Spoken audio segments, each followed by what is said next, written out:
Good afternoon everyone, welcome to my channel. Class 9 के physics की जो लेक्चर सीरीज उसका हमारा नेक्स्ट लेक्चर है। आज बेसिकली हम नेक्स्ट चैप्टर जो है हमारा स्टार्ट करने वाले हैं। मोशन चैप्टर जो है हम खत्म कर चुके हैं, कंप्लीट कर चुके हैं। जो नेक्स्ट चैप्टर है वो है हमारा फोर्स। Just a minute. जो नेक्स्ट चैप्टर है वो है हमारा force and laws of motion. Next chapter है वो है हमारा force and laws of motion. Motion क्या है, मोशन के बारे में हम पढ़ चुके हैं। मोशन की जो तीन इक्वेशंस थी वो हम देख चुके हैं। v equals to u plus a t, v square equals to u square v equals to u plus a t हो गया आपका, v square minus u square equals to 2s और s equals to u t plus half a t square. ये equations थी तीन जो motion से आपको मोशन को सॉल्व करने में, जितने भी आप डेली लाइफ में जितने भी आप मोशन से रिलेटेड चीज़ें देख रहे हैं तो उनको सॉल्व करने में आपकी हेल्प करती हैं। ठीक है, उन मोशन को एक तरीके से मैं कैलकुलेट बेस पे, न्यूमेरिकल बेसिस पे अप्रोच करने के लिए आपकी हेल्प करती है। अब जो नेक्स्ट चैप्टर है वो हमारा force and laws of motion. Actual में क्या है, फोर्स तो आप पता ही है आपको फोर्स क्या होता है। ठीक है, अब हम फोर्स क्यों पढ़ रहे हैं, क्योंकि आपने मोशन के बारे में पढ़ा है कि मोशन क्या होता है। ठीक है, अगर किसी भी ऑब्जेक्ट को मोशन में लाना है तो उसके लिए आपको फोर्स अप्लाई करना पड़ेगा। जस्ट एन एग्जांपल, कोई बॉल है, अगर वो रखी हुई है एक प्लेस के ऊपर रखी हुई है तो वो क्या होगी, स्टेबल कंडीशन होगी, रेस्ट कंडीशन होगी। जब तक आप उस पर कोई फोर्स अप्लाई नहीं करेंगे तब तक वो मोशन में नहीं आएगी। जब तक आप उस पर फोर्स अप्लाई नहीं करेंगे तब तक वो मोशन में नहीं आएगी। तो ये फोर्स तो आपका रिक्वायर्ड हुआ, क्यों? क्योंकि अगर आपको किसी भी ऑब्जेक्ट का मोशन लाना है तो आपको फोर्स अप्लाई करना पड़ेगा। अगर आप बाइक स्टार्ट कर रहे हैं और आपको मोशन में लाना है उसे, तो आपको क्या देना पड़ेगा, फोर्स देना पड़ेगा। तो फोर्स को हम पढ़ेंगे। अब उसका रीजन समझाइए क्यों, क्योंकि मोशन में आने के लिए आपको क्या चाहिए, फोर्स चाहिए। तो उस फोर्स के बारे में हम पढ़ेंगे। नेक्स्ट जो है इस टॉपिक के अंदर है वो है लॉज ऑफ मोशन। एक्चुअल में क्या है, मोशन से रिलेटेड न्यूटन ने कुछ लॉज दिए थे। किसने? न्यूटन ने कुछ लॉज दिए थे। क्या? कि अगर आप मोशन को अपनी रियल लाइफ के अंदर इस तरह से देखेंगे तो कैलकुलेटेड बेसिस पे तो हमने पढ़ लिया कि मोशन को किस तरह से कैलकुलेट करना है। मोशन की जितनी भी फिजिकल क्वांटिटीज होती है, velocity, acceleration, time, speed, distance, displacement, ये सब हम देख चुके हैं। ये फिजिकल क्वांटिटीज है जो मोशन को रिलेट करती हैं या पढ़ने में ईजी बनाती हैं। ठीक है, अब क्या है कि रियल लाइफ में जब आप मोशन को देखते हैं तो उसमें से कुछ ऐसी मोशन की कुछ ऐसी सिचुएशंस होती हैं जो आपको रियल लाइफ में फेस करनी पड़ती है। तो वो आपको क्या दिए हैं, लॉज दिए हैं। उससे रिलेटेड कुछ लॉज दिए हैं जिन लॉज के बेसिस पे मोशन वर्क करता है। उन लॉ के बेसिस पे मोशन वर्क करेगा। वो किसने दिए? न्यूटन में। तो बेसिकली इस पूरे चैप्टर के अंदर हमें ये पढ़ना है। तो सबसे पहले जो चैप्टर हमारा स्टार्ट होता है वो है फोर्स से। तो फोर्स आपको पता ही है, वैसे जनरली फोर्स होता क्या है। देखिए, consider a ball capped on a table. आपने एक टेबल ली है, उस टेबल के ऊपर आपने एक बॉल रखी हुई है। We can move it by pulling और पुशिंग। अब आप इस बॉल को मूव कर सकते हैं, या तो आप इसको पुल कीजिए, ठीक है, या तो पुश कीजिए, सॉरी, या तो क्या कीजिए, आप इसको पुश कीजिए या क्या करिए, आप पुल कीजिए। तो जैसे आप इस पर पुश या पुल का फोर्स अप्लाई करेंगे तो क्या होगा, ये बॉल मूव होगी। तो we can increase its speed by pushing it in the direction of motion. अगर ये, अब जैसे जस्ट एग्जाम्पल, ये बॉल इस डायरेक्शन में मूव कर रही है, ठीक है, अब आप इस पर क्या करेंगे, और फोर्स लगाएंगे तो ये और स्पीड से मूव करेंगे। अगर आप और ज़्यादा फोर्स लगाएंगे तो ये और तेज स्पीड से मूव करेगी। तो सिमिलरली इसका मतलब क्या हुआ कि अगर आपको इसकी स्पीड को इंक्रीज करना है, किसकी, बॉल की, अगर आपको स्पीड को इंक्रीज करना है तो आपको क्या करना पड़ेगा, उसको पुश करना पड़ेगा। क्या करना पड़ेगा, आपको पुश करना पड़ेगा। तो if we push it opposite to the direction of motion, its speed will decrease. अब सिमिलरली ये बॉल इस तरफ मूव कर रही है और आपने इस बॉल पर इसी तरफ आपने इसको पुश किया तो ये और ज़्यादा दूर तक जाएंगी। बट इसके अपोजिट, अगर ये बॉल इस डायरेक्शन में मूव कर रही है और आप इसके अपोजिट इस डायरेक्शन में फोर्स अप्लाई करते हैं, इसको रोकने की कोशिश करते हैं, तो जो इसकी स्पीड होगी बॉल की वो क्या करेगी, डिक्रीज करेगी। समझ रहे हैं आप? तो देखिए मैं एक अलग तरह समझाता हूँ। ये देखिए आप, स्पीड इंक्रीज। देखिए बॉल आपको रेड मार्क दिख रहा है, तो बॉल रेड मार्क से तो क्या हो रहा है कि इस डायरेक्शन में मूव कर रही है, बॉल इस डायरेक्शन में मूव कर रही है। अब अगर आप इस बॉल को पुश करते हैं इस डायरेक्शन में, ग्रीन मार्क से दिख रहा होगा आपको, अगर आप जिस डायरेक्शन में बॉल मूव कर रही है उसी डायरेक्शन में आप इसको पुश करते हैं बॉल को, तो जो स्पीड होगी वो आपकी इंक्रीज होगी। क्यों होगी? क्योंकि एक तो ये किसी फोर्स के कारण ये मूव कर रही थी, वो फोर्स, प्लस आपने इसमें एक एडिशनल फोर्स और अप्लाई कर दिया।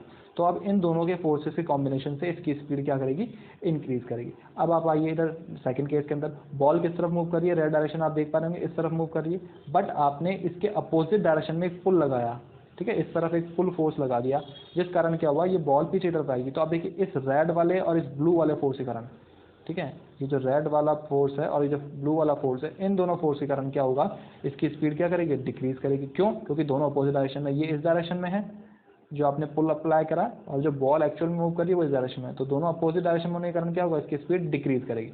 और जब दोनों सेम डायरेक्शन में होंगे फोर्स, तब क्या होंगे, इसकी स्पीड इंक्रीज करेगी।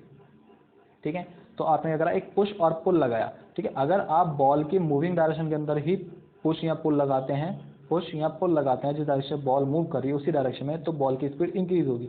और अगर आप बॉल की डायरेक्शन के अपोजिट डायरेक्शन में, बॉल जिस डायरेक्शन में मूव कर रही है उसके अपोजिट डायरेक्शन में अगर आप पुश या पुल करेंगे तो उसकी स्पीड क्या होगी, डिक्रीज करेगी, ठीक है। तो if the ball is in the motion towards east, we push it towards north, the direction will change. देखिए अब अगर बॉल ईस्ट की डायरेक्शन मूव कर रही है और हम इसे पुश करके क्या करते हैं, नॉर्थ डायरेक्शन मूव कर रहे हो, तो देखिए अब डायरेक्शन चेंज हो गई। एक्चुअल में बॉल इस तरफ मूव कर रही थी, बॉल इस तरफ मूव कर रही थी, आपने इस तरफ प्रेशर लगा के इस बॉल को इस डायरेक्शन मूव कर दिया, तो कहाँ चल गया बॉल, नॉर्थ डायरेक्शन के अंदर। तो ईस्ट से आपने बॉल को मूव कर दिया नॉर्थ डायरेक्शन के अंदर, फोर्स लगा के। तो आप समझ रहे हैं, इससे आपने डायरेक्शन चेंज करी है, ठीक है। पहले आप केवल मैग्नीट्यूड चेंज कर रहे थे। अगर आपने पहले बॉल का भी जो हमने 2 केस देखे पुश और पुल का, उसमें आप केवल मैग्नीट्यूड चेंज कर रहे थे। बट अब इस केस में आपने क्या करा, ईस्ट से उसको पुश करके नॉर्थ डायरेक्शन में डिस्प्लेस कर दिया, किसमें, नॉर्थ डायरेक्शन में। तो आपने डायरेक्शन भी चेंज करी। तो अब इस चीज़ से हम समझ सकते हैं फोर्स कैसी क्वांटिटी हो गई, फोर्स कैसी क्वांटिटी आपकी, वैक्टर या स्केलर, वैक्टर। तो ये कॉन्सेप्ट क्यों समझाया है मैंने आपको, ये कॉन्सेप्ट क्यों समझाया है, क्योंकि अगर आप फोर्स के जो आपने जो बॉल पे आपने पुश और पुल अप्लाई किया, वो तो क्या हो गया, मैग्नीट्यूड, वो तो क्या हो गया, मैग्नीट्यूड। क्योंकि कितना पुल अप्लाई कर रहे हो आप, 10 न्यूटन, 50 न्यूटन, 15 न्यूटन, आप कितना पुल अप्लाई कर रहे हो, कितना पुश अप्लाई कर रहे हो, वो तो क्या हो गया उसका मैग्नीट्यूड। बट जैसे ही आपने उसकी डायरेक्शन भी चेंज कर दी तो उसी पुश और पुल से, तो इसका मतलब क्या हो गया कि वो जो फोर्स आप अप्लाई कर रहे हो वो क्या है, वैक्टर क्वांटिटी है, ठीक है। तो देखिए आपने नेक्स्ट स्टेटमेंट में लिखा है, so force in a push or pull which can move the object, it can change the speed of the object. तो पुश या पुल क्या कर सकता है, ऑब्जेक्ट को मूव कर सकता है, इट मीन्स वो ऑब्जेक्ट की स्पीड को चेंज कर सकता है। It can change the direction of motion, ये क्या कर सकता है, मोशन की डायरेक्शन भी चेंज कर सकता है। क्या, it can change the direction of motion, it can change the shape of the object, ये ऑब्जेक्ट की शेप भी चेंज कर सकता है। अभी आप समझिए कैसे, जैसे एग्जाम्पल आपने ये कोई फॉर्म ले रखा है, आप जब इसको इस तरफ से और इस तरफ से प्रेशर लगाते हैं तो ये फॉर्म क्या हो जाएगा, स्क्वीज हो जाएगा, छोटा सा इस तरह से हो जाएगा, स्क्वीज हो जाएगा, ठीक है। तो आप इसके ऑब्जेक्ट की क्या कर सकते हैं, शेप और साइज भी चेंज कर सकते हैं। अच्छा, वाटर की नहीं कर सकते, आप ये ध्यान रखिएगा, वाटर की नहीं कर सकते हैं, सॉलिड पार्टिकल्स के बारे में बात कर रहे हैं हम लोग। आगे देखिए, in all the above cases we have applied the force on the ball. तो ये जो पुश और पुल आप अप्लाई कर रहे हैं ये बेसिकली क्या है, फोर्स। ये जो पुश और पुल आपने अप्लाई करा है ये क्या है, बेसिकली फोर्स। डिपेंड करता है पुश या पुल किस चीज़ के ऊपर है। क्यों, अगर आपको ऑब्जेक्ट को इस डायरेक्शन में आप मूव कराना तो आप इस तरफ फोर्स लगाएंगे, तो ये क्या है, एक तरह का पुश, क्या है, पुश।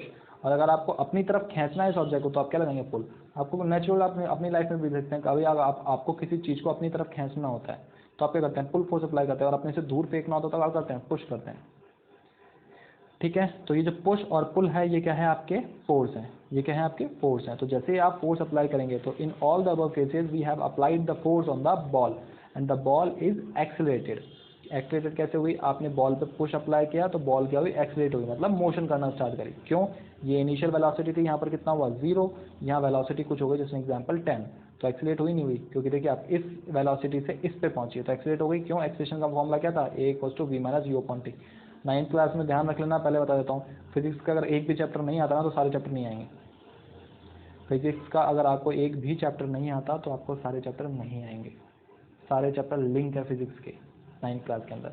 तो देखिए ऑब्जेक्ट एक्सीलरेट कैसे हुआ, जब ये ऑब्जेक्ट स्टेबल कंडीशन में था तो इसकी वेलोसिटी कितनी थी, u, इनिशियल वेलोसिटी जो हमने मोशन में देखी थी कितनी है, 0, और फाइनल वेलोसिटी जस्ट एग्जांपल मैं बोल रहा हूँ 10 मीटर पर सेकंड है, कितनी है, 10 मीटर पर सेकंड। तो देखिए आपने वेलोसिटी में चेंज हुआ है 0 से 10, तो ये क्या होता है, वेलोसिटी में चेंज क्या कहलाता है हमारा, rate of change of velocity क्या कहलाता है हमारा, एक्सीलरेशन। तो ये ऑब्जेक्ट एक्सीलरेट हुआ है या नहीं हुआ, हुआ है, क्योंकि v - u/t की कुछ ना कुछ वैल्यू आएगी, ठीक है, जितना भी टाइम में एक्सीलरेट हुआ है। और अगर ये ऑब्जेक्ट मूव ही नहीं करेगा तो एक्सीलरेशन कितना हो जाएगा, 0। अगर ये ऑब्जेक्ट मूव ही नहीं करेगा तो एक्सीलरेशन क्या हो जाएगा, 0। जस्ट एग्जांपल, आप अपने घर के किसी भी वॉल के ऊपर खड़े हुए हैं, ठीक है, अब उस वॉल के ऊपर फोर्स लगाइए, क्या वो वॉल मूव करेगी, वॉल मूव करेगी क्या, नहीं करेगी। तो इसका मतलब वहाँ पर एक्सीलरेशन क्या है, 0। क्यों, स्टार्टिंग में जो वेलोसिटी है बॉल की वो क्या है, 0, आपने फोर्स अप्लाई करा तब भी बॉल की वेलोसिटी क्या है, 0। तो वो आपका लगाया हुआ फोर्स कहाँ गया, वो आपका लगाया हुआ फोर्स क्या हुआ, बॉल के अंदर स्टोर हो गया, बॉल के अंदर स्टोर हो गया। या आप उसको बोल सकते हैं कि बॉल ने उतना सिमिलर फोर्स आपके ऊपर अप्लाई करा है, बॉल ने उतना ही सिमिलर फोर्स आपके ऊपर अप्लाई करा है, इसलिए वो ऑब्जेक्ट मूव नहीं हो पाया, ठीक है। तो ये अलग कॉन्सेप्ट था, बस आपको समझा दिया मैंने कि एक्सीलरेशन 0 कैसे हो सकता है, ठीक है। तो force is the cause which can produce the acceleration in the body on which it acts. तो आपको ध्यान रखना है, फोर्स वो कारण है जिसके कारण किसी भी ऑब्जेक्ट में एक्सेलरेशन जनरेट होता है। तो प्रीवियस चैप्टर में हमने मोशन में डिस्कस किया है वेलोसिटी, एक्सेलरेशन। तो अगर आपको ऑब्जेक्ट में एक्सेलरेशन चाहिए, मोशन चाहिए, तो आपको क्या अप्लाई करना पड़ेगा? फोर्स। अच्छा, अब इसमें एक्सेलरेशन ही क्यों बोला पर्टिकुलर, तो उसका रीजन समझ लीजिए आप। क्यों? क्योंकि अगर एक कोई ऑब्जेक्ट है जो कोई एक स्पीड से मूव कर रहा है, जैसे एग्जाम्पल 10 मीटर पर सेकंड से मूव कर रहा है, ठीक है, तो क्या इसमें फोर्स अप्लाई करा हमने? नहीं, ये अपने आप मूव कर रहा है। आपने जब ये जीरो था ना ऑब्जेक्ट, जब मतलब जिसमें एग्जाम्पल आप स्कूटी चला रहे हैं, तो जब वो खड़ी थी तब उस पर क्या था? 0 मीटर पर सेकंड। अब जब आपने क्या करा, उसको फोर्स अप्लाई किया, तब वो किस पे गई? 10 मीटर पर सेकंड में। तो ये क्या हुआ? ये देखिए वेलोसिटी में चेंज हुआ ना, 10 माइनस 0 डिवाइड बाई टी। तो ये एक्सेलरेशन जनरेट होता है। फोर्स को आप क्या ध्यान रखना है, फोर्स क्या करेगा? एक्सेलरेशन जनरेट करेगा। अब बहुत लोग कंफ्यूज हो रहे हैं, प्रीवियस चैप्टर में भी कंफ्यूज हुए थे, तो मैं आपको भी समझाता हूँ। यहाँ पर ध्यान रखने हैं, एक एक पॉइंट याद रखिए। फोर्स क्या करेगा? वेलोसिटी में चेंज करेगा, वो हम मान रहे हैं। वेलोसिटी तो चेंज हो ही रही है ना, 0 से 10 हुई है, बट फोर्स क्या कर रहा है एक्चुअल में? एक्सेलरेशन जनरेट कर रहा है। फोर्स क्या कर रहा है? एक्सेलरेशन जनरेट कर रहा है। क्यों? क्योंकि जो वेलोसिटी में चेंज होता है टाइम के रेस्पेक्ट में, वेलोसिटी में जो चेंज होता है टाइम के रेस्पेक्ट में, वो क्या कहलाता है? एक्सेलरेशन। वेलोसिटी में टाइम के रेस्पेक्ट में जो चेंज होता है वो क्या कहलाता है? एक्सेलरेशन। तो डायरेक्टली हम बोल सकते हैं क्या? फोर्स क्या जनरेट कर रहा है? एक्सेलरेशन। ठीक है, फोर्स क्या जनरेट कर रहा है? एक्सेलरेशन। क्यों? क्योंकि फोर्स ने 0 से 10 वेलोसिटी में चेंज किया, और 0 से 10 वेलोसिटी में जो चेंज हुआ है, जो ये चेंज हुआ है, इस चेंज की रेट को हम क्या बोलते हैं? Acceleration. v minus you divide by T, ये क्या होता है? एक्सेलरेशन। तो आपको ये चीज़ ध्यान रखनी है, ठीक है। स्टेटमेंट यहाँ लिखा हुआ भी है, स्टार मार करके लिख लेना। एमसीक्यू में बहुत लोग कंफ्यूज होते हैं। ये देखिए आप, force is the cause which can produce the acceleration in the body, ठीक है। तो यहाँ स्टार मार करके लिखा हुआ है, स्टार मार करके लेना इसको, ठीक है। तो फोर्स क्या है? वो कॉज है जिसके कारण एक्सेलरेशन जनरेट होता है। हालांकि वेलोसिटी में चेंज तो हुआ है, लेकिन वेलोसिटी का चेंज टाइम के रेस्पेक्ट में क्या कहलाता है? एक्सेलरेशन तो कहलाता है ना। तो आप डायरेक्टली क्या बोलेंगे कि फोर्स एक्सेलरेशन को जनरेट करने वाला कॉज है। फोर्स एक्सेलरेशन को जनरेट करने वाला कॉज है। अब देखिए नेक्स्ट हम बात करते हैं इफेक्ट ऑफ फोर्स। फोर्सेस के क्या इफेक्ट होते हैं? द फोर्स और अ सेट ऑफ फोर्स, या तो फोर्स हो सकता है एक सिंगल, या फिर सेट ऑफ फोर्स हो सकता है, मल्टीपल फोर्सेस हो सकते हैं, F1 F2 F3 F4, कितने भी फोर्स हो सकते हैं, ठीक है। Acting on a body can do 3 things. अगर कोई भी फोर्स या मल्टीपल फोर्सेस अगर किसी भी ऑब्जेक्ट पर लग रहे हैं, तो वो बेसिकली क्या करेंगे? 3 थिंग्स कर सकते हैं। क्या? अ फोर्स और a set of force can change the speed of the body. Body की स्पीड को चेंज कर देंगे। कैसे चेंज करेंगे? देखिए आप, अगर जस्ट एग्जाम्पल 10 मीटर पर सेकंड था पहले, और अब कितना हो गया? आपने फोर्स अप्लाई करा तो कितने हो गए? 15 मीटर पर सेकंड। स्पीड बात कर रहे हैं, स्पीड बात कर रहे हैं, इसका मतलब एक सिंगल डायरेक्शन के अंदर मोशन हो रहा है, डायरेक्शन चेंज नहीं हो रही, क्योंकि स्पीड के बारे में बात कर रहे हैं, ठीक है। कॉन्सेप्ट रिकॉल करते जाइएगा, स्पीड के बारे में बात कर रहे हैं, ठीक है। वेलोसिटी में नहीं कर रहे, वेलोसिटी मतलब डायरेक्शन चेंज हो जाएगी। बताया था आपको, वेलोसिटी और स्पीड कब सेम होती है? जब एक सिंगल, एक यूनिफॉर्म डायरेक्शन के अंदर, मतलब एक स्ट्रेट लाइन के अंदर मोशन हो रहा है। लेकिन जैसे डायरेक्शन चेंज हो जाएगी तो वेलोसिटी और जो स्पीड है वो दोनों चेंज हो जाएगी। मैग्नीट्यूड दोनों का सेम हो सकता है, बट डायरेक्शन के कारण क्या होता है? स्पीड वेलोसिटी में कन्वर्ट हो जाती है, ठीक है। तो ए फोर्स और सेट ऑफ फोर्स क्या क्या करेगा? आपके स्पीड में चेंज कर देगा। नेक्स्ट, अ फोर्स और a set of force change the direction of motion. क्या कर सकता है?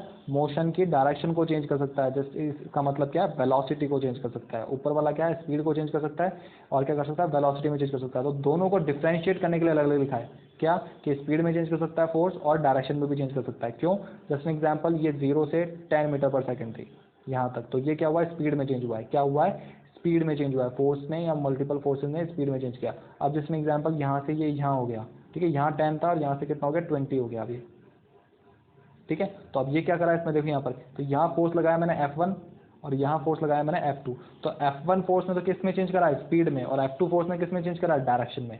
F2 फोर्स ने किस में चेंज करा है? डायरेक्शन में। तो आपको ध्यान रखना है। तो दो चीज़ें हो गई, एक तो स्पीड को चेंज कर सकता है और डायरेक्शन को चेंज कर सकता है। डायरेक्शन चेंज होने का मतलब क्या है? Velocity change. डायरेक्शन चेंज होने का मतलब क्या है? Velocity change. इस तरह से लिंक करके देखिए चीज़ों को। डायरेक्शन चेंज हो गई, इसका मतलब वेलोसिटी चेंज हो गई। थर्ड क्या है? A force can change the shape of the body. ये मैं आपको बता ही चुका हूँ। अगर ऑब्जेक्ट इस तरह से, अगर आप इस तरह से फोर्स लगाते हैं, इस तरह से फोर्स लगाते हैं, तो ये स्क्वीज हो सकता है, ठीक है। अगर आप इस तरह से प्रेशर लगाएंगे, और जैसे एग्जांपल अगर आपने पुल लगाया, ठीक है, ये तो आपने पुश किया ऑब्जेक्ट को। जैसे एग्जांपल मैं बात करता हूँ, आप पुल लगा रहे हैं, मैं फोर्स दिखाता हूँ आपको। देखिए अभी तो हमने इस तरह से लगाया था, अब जैसे एग्जांपल इसका अपोजिट है, आप पुल कर रहे हैं फोर्स, इस तरह से ऑब्जेक्ट को दोनों तरफ पुल कर रहे हैं, तो क्या होगा? जैसे आप इसको पुल करेंगे ना, तो ये जो ऑब्जेक्ट की साइज है ना, ये इस तरह से चेंज होगी।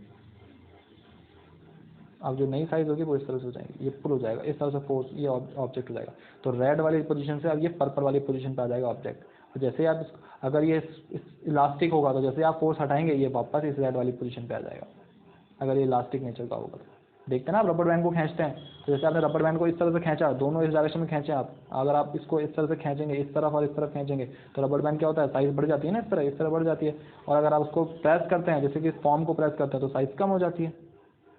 तो सिमिलरली इस तरह से तो साइज और शेप को चेंज कर सकता है, बॉडी की शेप को चेंज कर सकता है। अब ये बोलिएगा सर पानी के अंदर कैसे होगा, तो पानी के अंदर भी अगर आपको बात करनी है तो कॉन्सेप्ट को पकड़ के रखिए, आपको खुद को भी पता है पानी में आप फोर्स अप्लाई करते हैं तो कुछ नहीं होता, ठीक है, उसकी शेप साइज चेंज नहीं होती पानी की। अब क्या नहीं होता क्या नहीं होता ये हम पढ़ेंगे नेक्स्ट चैप्टर के अंदर, जो ग्रेविटेशनल जो चैप्टर है उसके अंदर बायोएंसी कॉन्सेप्ट आएगा, वहाँ पर मैं समझाऊंगा कि जब फोर्स अप्लाई करते हैं तो पानी की शेप और साइज चेंज क्यों नहीं होती, या गैस की शेप और साइज चेंज क्यों नहीं होती, वहाँ समझाऊंगा ग्रेविटेशन चैप्टर के अंदर। तो ध्यान रखना सारे चैप्टर्स क्या हैं, लिंक्ड हैं, ठीक है। तो ये आपका हो गया फोर्स के बारे में डिस्कस कर लिया। अब देखिए, अब जैसे फोर्स के बारे में पता लगने स्टार्ट हुआ तो कुछ साइंटिस्ट सामने आए जिन्होंने कुछ एक्सपेरिमेंट करे। तो सबसे पहले जो साइंटिस्ट आया था वो आया था गैलीलियो। कौन आया था आपके, गैलीलियो। तो गैलीलियो सर थे साइंटिस्ट महान हमारे। तो देखो इन्होंने क्या एक्सपेरिमेंट करा, it was observed by Galileo that when a ball is rolled down on an incline plane its speed increases. जब आप एक बॉल को देखिए, आप ये रोल डाउन कर रहे हैं नीचे की तरफ, तो इसकी स्पीड इंक्रीज होती है, ठीक है। Whereas if it is rolled up in incline plane it speed decrease. अगर आप देखिए इसको, अगर आप इस तरफ अप्लाई करेंगे तो इसकी स्पीड क्या होगी, डिक्रीज। देखिए कैसे, आप देखिए समझिए आप कैसे। जस्ट एन एग्जाम्पल, जब मैंने इसको यहाँ v वेलोसिटी, आप देखिए ना, आप एक बॉल को इस ऊपर की तरफ रखेंगे तो ये अपने आप नीचे की तरफ स्पीड में जाएगी, आपने जितना फोर्स लगाया ना उससे ज़्यादा स्पीड में नीचे जाएगी ये। कैसे, देखिए आप, जस्ट एन एग्जाम्पल, ये v जो है ना आपकी वैल्यू, ये 10 है, आपने इस 10 फोर्सेस को नीचे फेंका है, बट देखिए जैसे नीचे जा रही है तो आपको पता है नीचे की तरफ क्या खींचता है, ग्रेविटी खींचती है। तो एक ग्रेविटी ऐड होते ही अब जो नीचे की तरफ स्पीड आ जाएगी इसकी कितनी हो जाएगी, 20।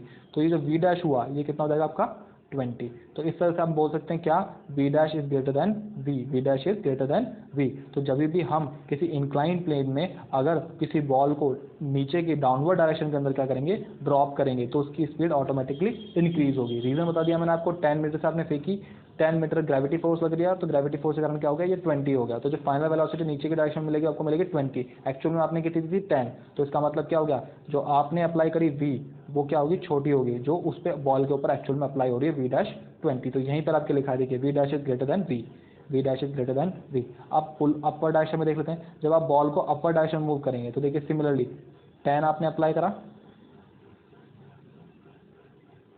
ठीक है, सिमिलरली वही 10 आपने अप्लाई करा, ये देखिए आप यहाँ v लिखा है, तो 10 आपने अप्लाई करा। अब 10 जैसे आपने ऊपर की तरफ अप्लाई करा तो 10 ग्रेविटी नीचे की तरफ लग रहा है, जो इसको नीचे की तरफ लेके आएगा।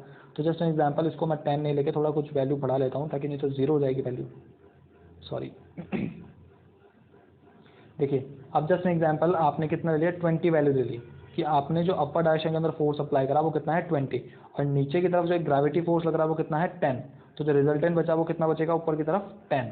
तो देखिए आप, जो आपने अप्लाई करा v वो क्या है, ग्रेटर देन है, किससे ग्रेटर देन है, जो फाइनल अप्लाई हो रहा है v डैश से, ठीक है। तो इसका मतलब क्या है, जो आपने अप्लाई करा वो क्या है, ज़्यादा है, और जो एक्चुअल में बॉल पे अप्लाई हो रहा है वो क्या है, कम है। तो इसका मतलब क्या है कि जो स्पीड है वो क्या हुई है, डिक्रीज हुई है। क्यों डिक्रीज हुई है, आपने 20 अप्लाई किया और बॉल पे कितना लगा 10, तो स्पीड डिक्रीज ही हुई ना भाई, आपने 20 अप्लाई किया, और जबकि रिजल्टेंट बॉल के ऊपर कितना अप्लाई हो रहा है 10, तो देखिए आप एक्चुअल से क्या हो रही है, वैल्यू डिक्रीज हो रही है।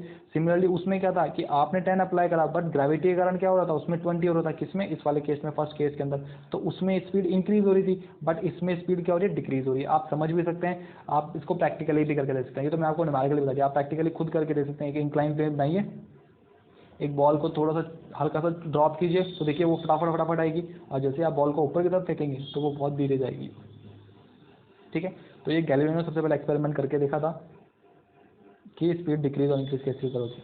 सिमिलरली अगर आप एक हॉरिजॉन्टल प्लेन के ऊपर आप ऑब्जेक्ट को फेंकेंगे तो जो वेलोसिटी होगी वो क्या होगी, इक्वल होगी, ठीक है। जो आपने वेलोसिटी स्टार्टिंग में लगाई है वही वेलोसिटी आपको आगे तरफ मिलेगी, अगर इस पे नीचे की तरफ कोई भी फ्रिक्शन नहीं लग रहा हो। फ्रिक्शन क्या होता है, जब भी हम मूव करते हैं किस डायरेक्शन के अंदर, तो ये जो सरफेस होती है ये क्या करती है, आपको पीछे की तरफ फोर्स अप्लाई करती हैं, आपको रोकने के लिए क्या करती है, पीछे की तरफ फोर्स अप्लाई करती है। अगर फ्रिक्शन नहीं होगा तो ये 10 ऑब्जेक्ट से ही मूव करेगा हॉरिजॉन्टल प्लेन के अंदर, तो v equals to v dash हो जाएगा, यहाँ पर आपको क्या जाएगा, v equals to v dash.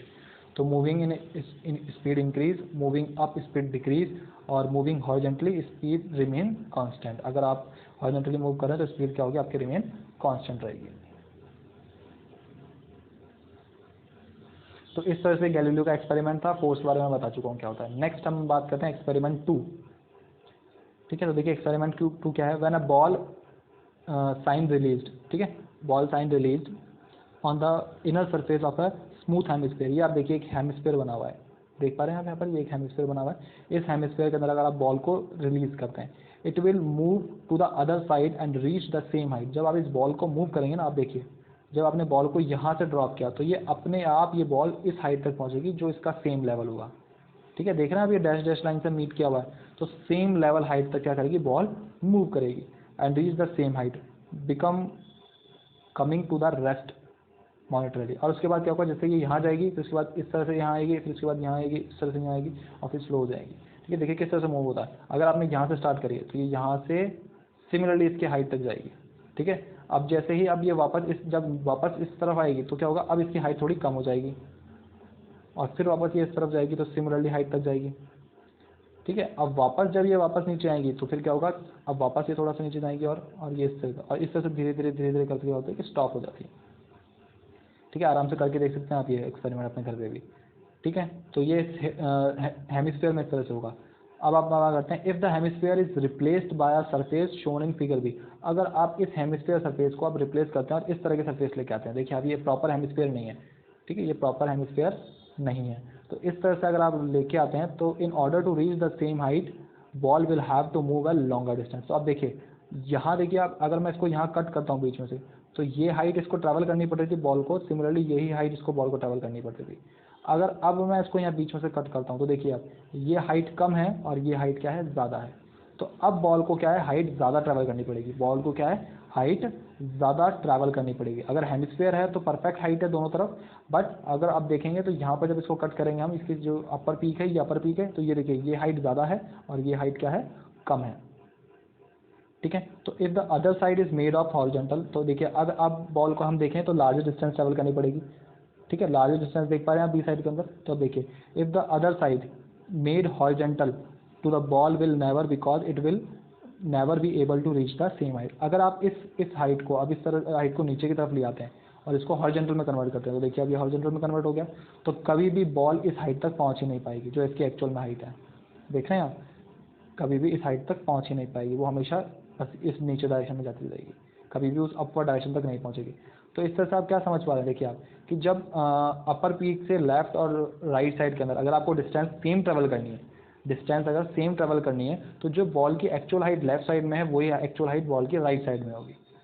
और अगर आपको इनइक्वल डिस्टेंस ट्रैवल करनी है, तो इनइक्वल डिस्टेंस ट्रैवल करने के लिए आपको इस साइड के अंदर फोर्स ज़्यादा अप्लाई करना पड़ेगा ताकि वो उस एक्चुअल हाइट तक पहुंच सके, और जब हॉरिजॉन्टल होगा तो वो उस हाइट तक कभी पहुंच ही नहीं पाएगी। ठीक है, तो ये 3 केस हैं। It never able to reach the same height, it means its speed will not decrease. ठीक है, इसकी स्पीड कभी भी डिक्रीज नहीं होगी, देखिए ना आप इस बॉल को यहाँ से छोड़िए, कभी भी इसकी स्पीड डिक्रीज होगी या नहीं, ये इस तरह से आगे फ्लोट करती जाएंगी। लेकिन इसमें क्या होगा, ये यूँ जाएगी, फिर यूँ आएगी, फिर यूँ आएगी, फिर यूँ आएगी और यहाँ आके रुक जाएगी। जैसे कि अभी हमने इस पर देखा था, यूँ गई, फिर यूँ आएगी, फिर यूँ आएगी, फिर यूँ आएगी, और इस तरह से स्पीड डिक्रीज होती जाएगी और एक टाइम पर ये स्टॉप हो जाएगी।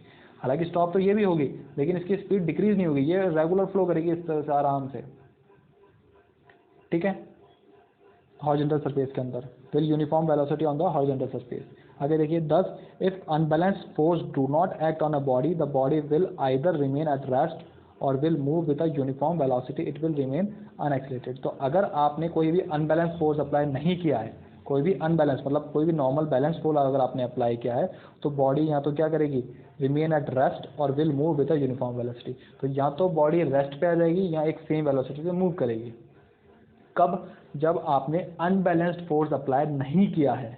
कौन सा, अनबैलेंस्ड फोर्स अप्लाई नहीं किया है, मतलब बैलेंस्ड फोर्स आपने अप्लाई किया है। तो देखिए या तो ये रेस्ट पे आ जाएगी अपने आप, ये देखिए ये भी रेस्ट पे आ जाएगी इस तरह से मूव करते करते, या फिर ये यूनिफॉर्म वेलोसिटी से मूव करती जाएगी।